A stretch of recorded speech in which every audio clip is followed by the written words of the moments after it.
affronter les sautes d'humeur de la nature. Nous avons vu que notre résistance à la chaleur était limitée, mais c'est encore plus vrai pour le froid.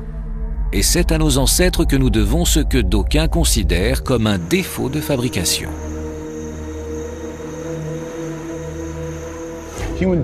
L'être humain trouve ses racines dans les plaines africaines où la température moyenne est de 28 degrés. Exposé à de fortes températures des siècles durant, le corps humain a donc pris l'habitude de combattre et d'évacuer la chaleur. Le problème, c'est qu'il n'a jamais été habitué au froid. Pour mieux connaître les mécanismes de défense dont nous disposons, nous avons demandé à Louise Brady de passer un nouveau test, celui du froid.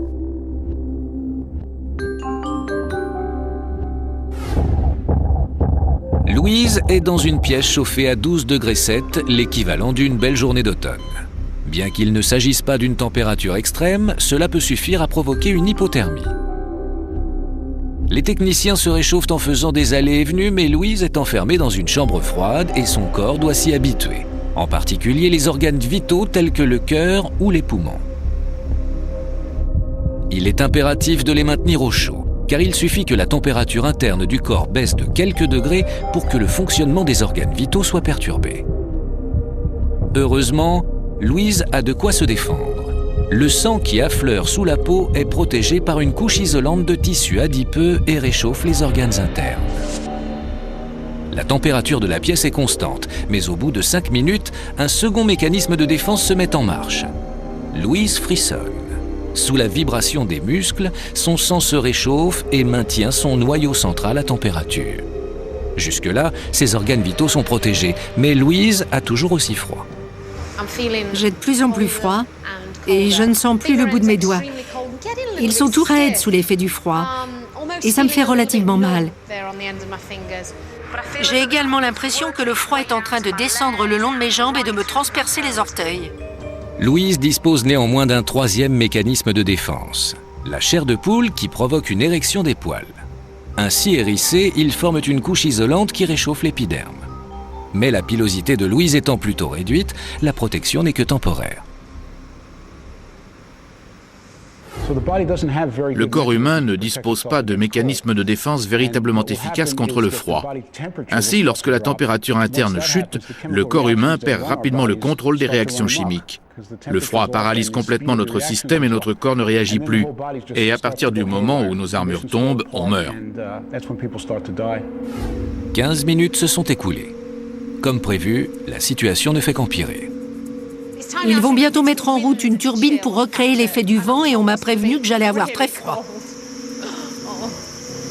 Le vent souffle à un peu plus de 35 km/h, ce qui engendre une différence de température d'environ 8 degrés.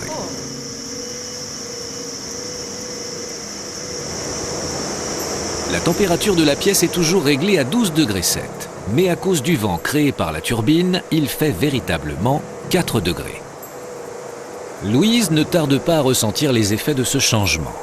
Cette expérience démontre donc que notre capacité de résistance au froid dépend plus de la force du vent que de la température extérieure. Associé au froid, le vent est mortel. Le corps humain peut supporter des températures relativement basses. Mais dès que le vent se lève, la chaleur générée par le corps est purement et simplement balayée. Et nous nous retrouvons sans défense. Je suis gelée. Sur ces images infrarouges, on peut voir que les extrémités du corps de Louise ont considérablement refroidi. À gauche, le corps de Louise avant, à droite, le corps de Louise après. J'avais l'impression d'être complètement figée. Il soufflait un vent tellement froid que mes yeux partaient dans tous les sens. Je me suis mise à claquer des dents et tous les poils de mon corps étaient au garde à vous. J'avais très froid. La température interne de Louise a perdu environ 4 dixièmes. Mais sa température externe a chuté de 5 degrés. Quelques minutes passées au chaud suffiront à tout faire entrer dans l'ordre. En revanche, si Louise s'était trouvée dehors dans les mêmes conditions et sans protection, elle aurait été victime d'hypothermie. Sa température interne aurait chuté et en dessous de 33,3 degrés, elle aurait cessé de vivre. Le froid fait autant de victimes que la chaleur. Nous avons demandé au docteur Kamler lequel des deux phénomènes était le pire. De deux maux, je choisirai le moindre. Je pense qu'il vaut mieux mourir de froid car lorsque la température interne chute, le cerveau se met à fonctionner au ralenti. On est donc de moins en moins conscient de ce qui se passe. Certaines victimes racontent même avoir éprouvé une sensation de chaleur, ce qui me paraît moins douloureux. Le froid provoque une mort lente, mais ce n'est pas le cas des averses de grêle.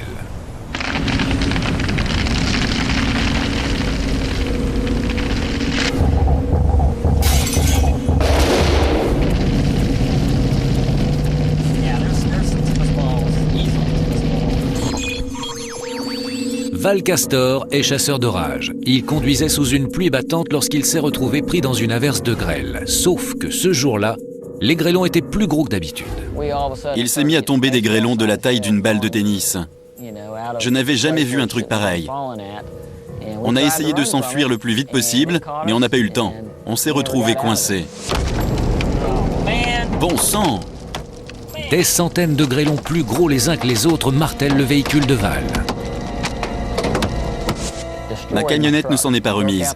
Ça a détruit les vitres, les phares, les clignotants, les feux arrière, l'antenne sur le toit, sans parler du pare-brise. Du coup, on voyait plus rien. Il y avait des morceaux de verre qui volaient dans tous les sens. D'ailleurs, j'ai eu une bonne douzaine d'entailles au bras à cause des éclats de verre du pare-brise. La vitesse à laquelle les grêlons tombent dépend de la gravité, de leur taille et de la force du vent. Au moment de l'impact, la vitesse d'un grêlon de 2,5 cm de diamètre se situe aux alentours de 72 km/h. Pour un diamètre de 7,5 cm, comptez 135 km/h. Ça va? Ouais, tout va bien. T'as quoi là, quelques bleus? Ouais, Oh là là, c'est quoi qui a fait ça? je sais pas. Une fois, j'ai reçu un grêlon de la taille d'une balle de golf en pleine tête. C'est pour ça que je suis fou. Mais quels sont les véritables dangers d'une averse de grêle? Nous avons posé la question au Dr Roger White de Kinetic. Il étudie actuellement l'impact des grêlons sur les moteurs d'avion. À l'aide de son pistolet à air comprimé, il s'apprête à tenter l'expérience avec des grains de glace de tailles différentes. Le canon du pistolet mesure plus de 18 mètres et peut lancer des projectiles à la vitesse de 1450 km/h, soit une vitesse supérieure à celle du son. Une capsule en polystyrène maintient la bille de glace à l'intérieur du canon. Les billes servant à l'expérience n'ayant pas toutes la même forme, il faut s'assurer qu'elles soient toutes projetées à la bonne vitesse. Comme le calibre du pistolet est plus gros que les billes de glace, nous avons dû trouver une solution pour arriver à les maintenir bien au centre du canon. Afin de pouvoir effectuer un tir précis, nous avons donc calé la glace dans un étui en polystyrène. La capsule en polystyrène est un moyen efficace de maintenir les billes de glace. Mais pour des tirs plus puissants, il est nécessaire de la protéger avec une coquille en aluminium. Sinon, le polystyrène risque de se désintégrer sous la pression du gaz comprimé. La précision des deux capteurs infrarouges qui calculent la vitesse des billes est de 1,80 m par seconde. L'expérience débute avec un grêlon de 7,5 cm de diamètre projeté à 170 km/h sur la vitre d'une voiture. Celle-ci explose d'un coup. Que se serait-il passé avec un être humain? Comme il serait trop dangereux de tenter l'expérience, le Dr White tire plusieurs grêlons de tailles différentes sur des fruits et légumes. Chacun de ces grêlons est projeté à sa vitesse réelle. Voilà ce qui se passe lorsqu'un grêlon de 2,5 cm de diamètre percute une pomme à 88 km/h. Une plaque en plexiglas. Un grêlon de 7,5 cm sur une citrouille. Et sur un mannequin grandeur nature en fibre de verre.